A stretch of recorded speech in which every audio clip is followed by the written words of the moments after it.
Student friend, Swami Vivekananda ji का जब अपनी ऊर्जा को एक दूसरे में लगाते हो तब संभव ही संभव हो जाता है।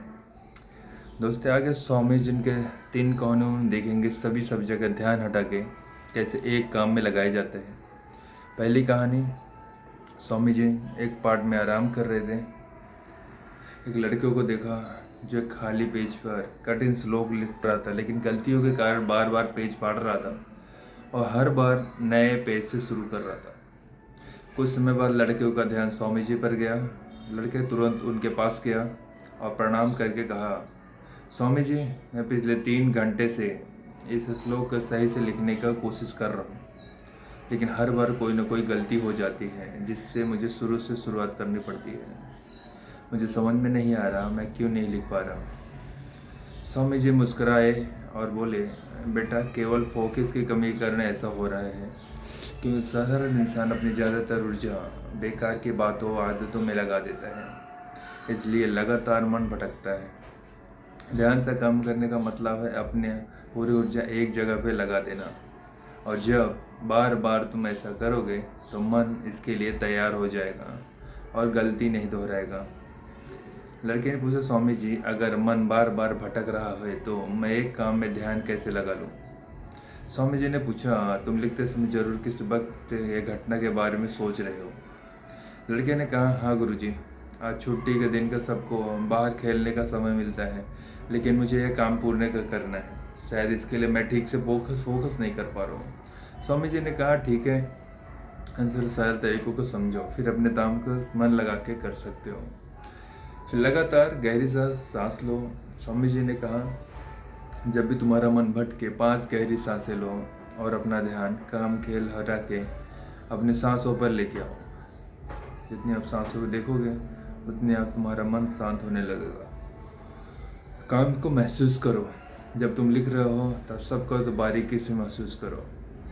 पेन तुम्हारे हाथ में छू रही है, लिखते समय जो आवाज़ हो रही है उसे भी ध्यान से सुनो। जब तुम समय बारीकी से ध्यान गौर करोगे, ध्यान भटकना कम हो जाएगा और तुम्हारा मन और शरीर केवल एक काम में लगा रहेगा। तुम्हारा मन काम में इतना केंद्रित हो जाएगा तुम सामान्य का पता भी नहीं चलेगा। जब लड़के स्वामी जी की बात सुनी तो गहरे सांसें लेते हुए फिर से लिखना शुरू किया। उसने पाया अब उसकी गलतियाँ कम हो रही थी और उसका काम भी जल्दी पूरा हो गया। उसने स्वामी जी का धन्यवाद कहा।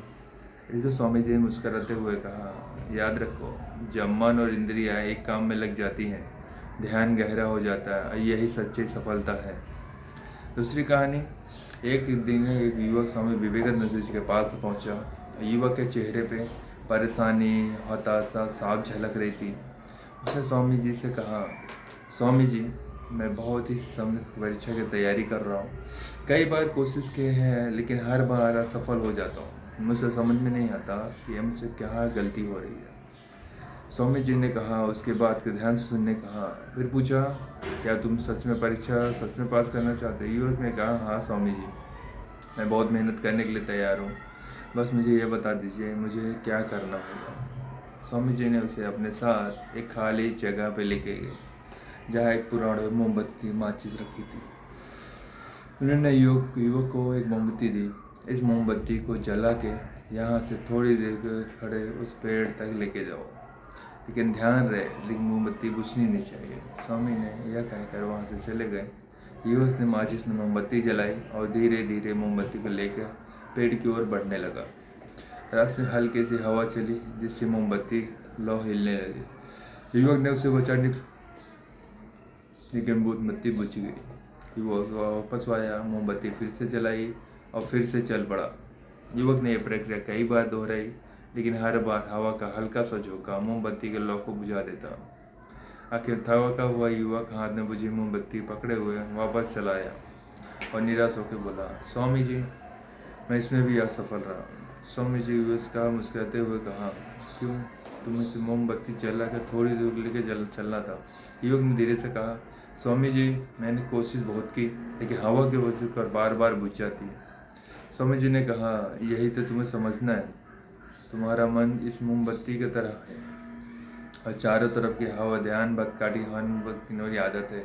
जब तक तुम ये को बस में नहीं करो तब तक ध्यान की लौ बेस्ट बूझती रहेंगी। ऐसे ही जब तक अपने लक्ष्य पर पूरी तरह से वो ध्यान केंद्रित नहीं करोगे तब तक अपनी मंजिल तक नहीं पहुंच पाओगे। इसलिए मन को एकाग्र करो और जो काम करो उसमें पूरा डूब जाओ।